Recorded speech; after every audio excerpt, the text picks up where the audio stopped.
ہماری اصل ذمہ داری یہ ہے کہ ہم اپنی زندگی کو بامعنی بنائیں،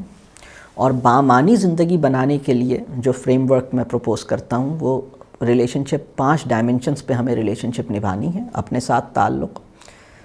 اپنے کے ساتھ تعلق، اپنوں کے ساتھ تعلق، دوسروں کے ساتھ تعلق، اور فطرت یا کائنات کے ساتھ تعلق۔ مسئلہ یہ ہوتا ہے کہ جو چیزیں ہیں وہ چیزیں کبھی کبھی ان تعلق کے راستوں میں آبسٹیکل بننے لگتی ہیں۔ یعنی میں اس کی ایک اگزامپل دیتا ہوں۔ ایک دفعہ رسول اللہ صلی اللہ علیہ وسلم مسجد نبوی میں جماعت کے لیے کھڑے ہوتے ہیں، نماز کا وقت ہے، ابھی جماعت کروائیں گے، اور ابھی اچانک ایک خیال آتا ہے اور چلے جاتے ہیں اپنے حجرے میں، پھر کچھ دیر کے بعد واپس تشریف لاتے ہیں، اور پھر صحابہ کے دل میں ایک سوال ہے کہ کیا ہوا، خیریت تو ہے، آپ نماز پڑھانے کھڑے ہوئے تھے، اچانک چلے گئے، خیریت کیا ہوا؟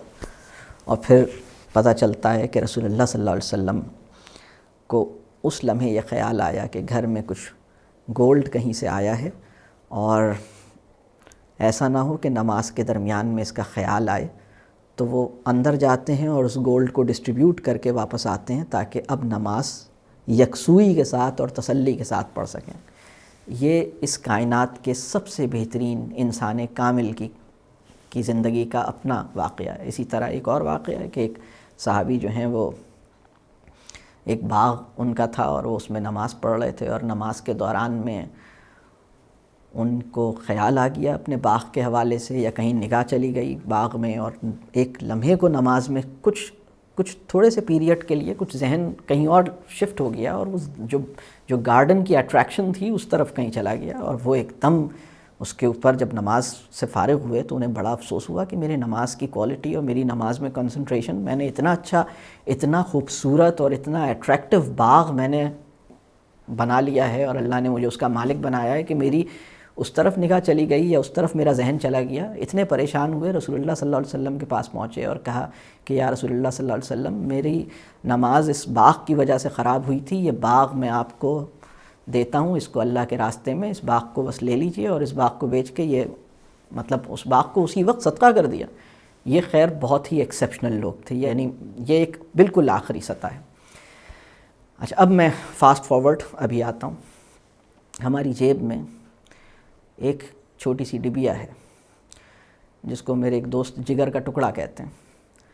اور جگر کے ٹکڑے کا مطلب یہ ہے کہ جس کے بغیر ہمیں اپنا وجود نامکمل محسوس ہو۔ ہر تھوڑی دیر کے بعد جگر کے ٹکڑے کو دیکھنے کا دل چاہے، ہر تھوڑی دیر کے بعد یہ خواہش ہو کہ جگر کا ٹکڑا کہاں رہ گیا، جگر کا ٹکڑا نظر نہیں آیا کافی دیر سے، جگر کا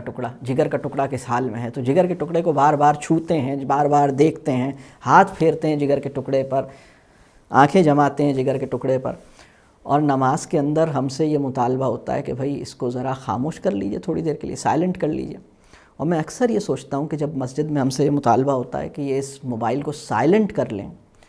تو یہ مطالبہ اس اسمپشن پہ کھڑا ہے کہ اس موبائل کی جو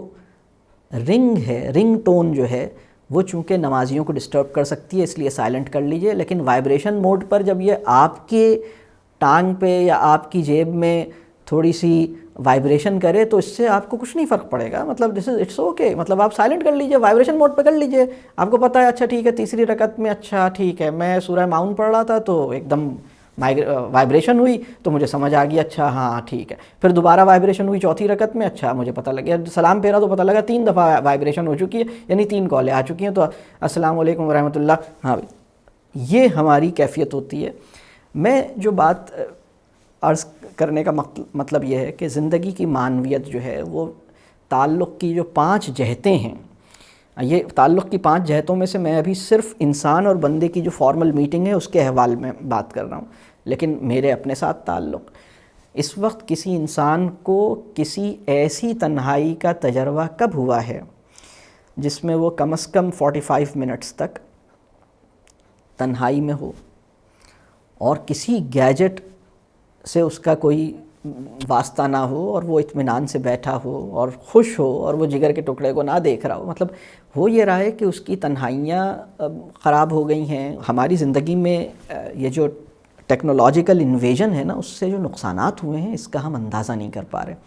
اور جو ہمارے یعنی قرون اولیٰ کے جو لوگ تھے ان کے پاس جو ماشاء اللہ شعور اور ایمان اس سطح کا تھا کہ وہ چیزیں جو مطلب یعنی اس کی تو کوئی حیثیت ہی نہیں ہے نا باغ کی اور یہ مناظر فطرت کی. یہ تو اس وقت جس قسم کے ہم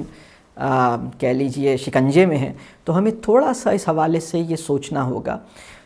کہ میری زندگی میں جب کمفرٹ بڑھتی ہے, میری زندگی میں جب ٹیکنالوجیکل ڈپینڈنس بڑھتی ہے, تو میری کوالٹی آف لائف کہاں سے افیکٹ ہوتی ہے, مجھے اس کو دیکھنے کی ضرورت ہے. کہاں سے کس طرح افیکٹ ہو سکتی ہے اور میں اس سے کیسے بچوں. تو میں یہ نہیں کہہ رہا کہ آپ اسے استعمال نہیں کریں, لیکن اس بات کو دیکھیں کہ ایک اصولی بات یہ سمجھ لیں کہ unnecessarily